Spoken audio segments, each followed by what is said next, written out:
Hey guys, Tommy here, and I got a good one for you today because this is the season. It is spring. The flowers are coming out, the birds are chirping, and people are feeling optimistic. A lot of people, I know there are some that are still like, Tommy, I don't know. But hey, draw off of other people's optimism until you can get some of your own, okay? You crawl on my back and let me carry you until you can feel strong enough to walk. But I want to share this today for the people that are feeling optimistic. Your spring cleaning, whether that's your home, whether that's your phone, clearing out clutter, old numbers, old pictures, or whether that's your life. I'm leveling up. I'm starting that business. I'm getting that new job, or I'm getting a promotion at my job. Whatever it is, I want to say, hey, pay attention.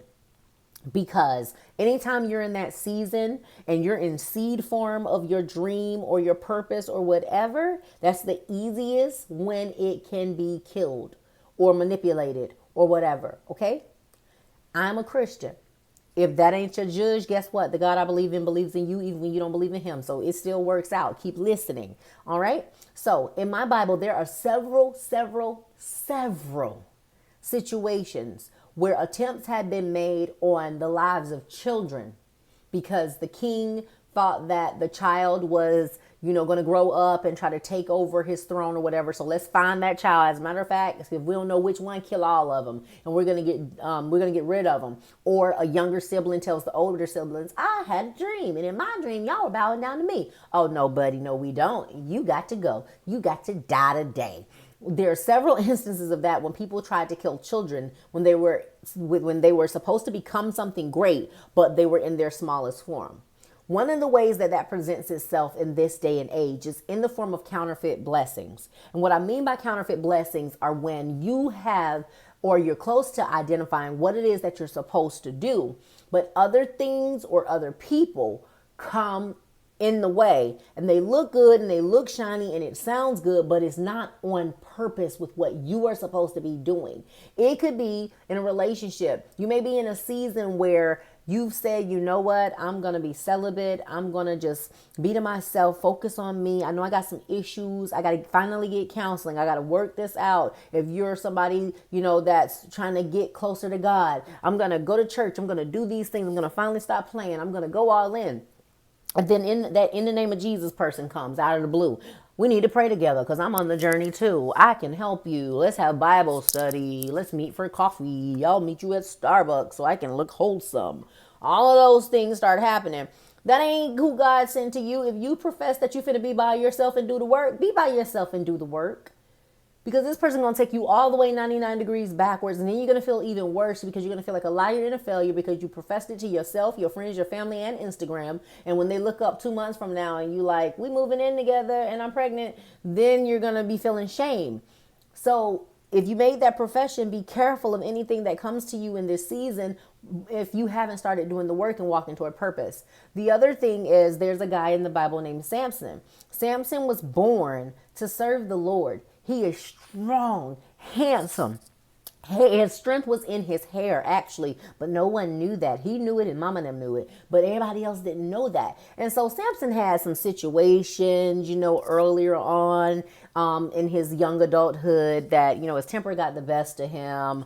He's a little bit puffed up and arrogant. And fast forward, it's some people that don't like Samson. And they're like, we got to get rid of this guy, but we know we can't fight him straight up because he's super strong. We need to find out the source of his strength. And we need to do him in. Well, Samson wasn't going to let no guy get that close to him. So they got smart and they said, hey, get old girl over there. Delilah, you're beautiful. Come here, cuz. We going to pay you to get close to old buddy over there and find out what the source of his strength is. She's like, bet, how much? They're like, this much. She's like, okay. She takes it. Delilah, she's fine. I mean, she's gorgeous.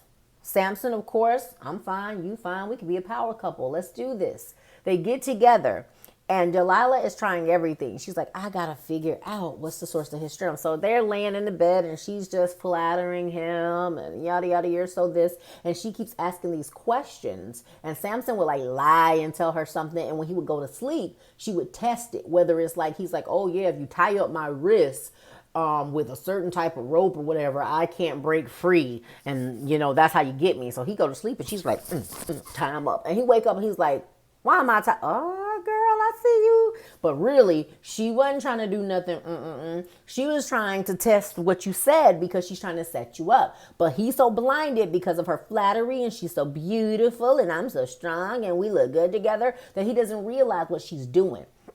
So finally, she hits him with the low blow card. How we gonna be together and you don't trust me? You don't trust me. If I'm gonna be your wife and you're gonna be my husband, we gotta have trust, but you keep a secrets. And so he finally tells her, okay, the source of my strength is in my hair. Well, Delilah's like, ha. She goes and tells the guys that paid her, Samson's asleep. They come. They cut his hair. And they don't stop there. They poke his eyes out and blind him also.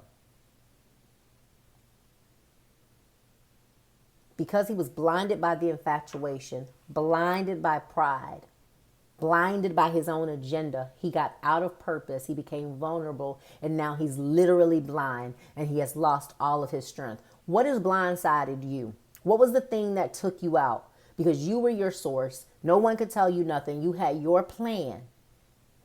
And now you're stuck with nothing. And you feel so weak and so helpless. Or you're feeling optimistic because you're bouncing back from a season of feeling like that. But again, you're still just operating out of your own wisdom. So you're probably like, well, what happened with Samson? Well, luckily it didn't end there. The people were arrogant as well. So they decided, you know what we're going to do? We're going to tie Samson to like this little thing that you tie goats to and make them walk in a circle. Like they kind of churn and stuff or whatever. I can't remember exactly what he was churning, but he's just walking in a circle tied to this thing or whatever. And they're like, we're going to have an event and we're going to bring him out here on display for everybody to see the mighty Samson. What they forgot was his strength was in his hair. And once you cut hair, hair grows back. I don't know if they just thought those particular follicles, like baby hair, was where the strength was. But no, it's in his hair, which means if he grows more hair, he gets more strength. So they parade Samson out. And this time, Samson understands, God, I'm sorry. I'm sorry. But if you give me my strength, I promise you I'm finna end all this right here. And Samson ends up getting his strength again. They put him out on display. Samson pulls down the columns, crush everybody, got his get back or whatever. And that's the end of that story. Now, we don't want your story to end with everything crashing down on you and your enemies. That's not what I'm trying to say. I do want to point out, though, that his strength came back. So your strength will come back. But how about we don't let it leave in the first place?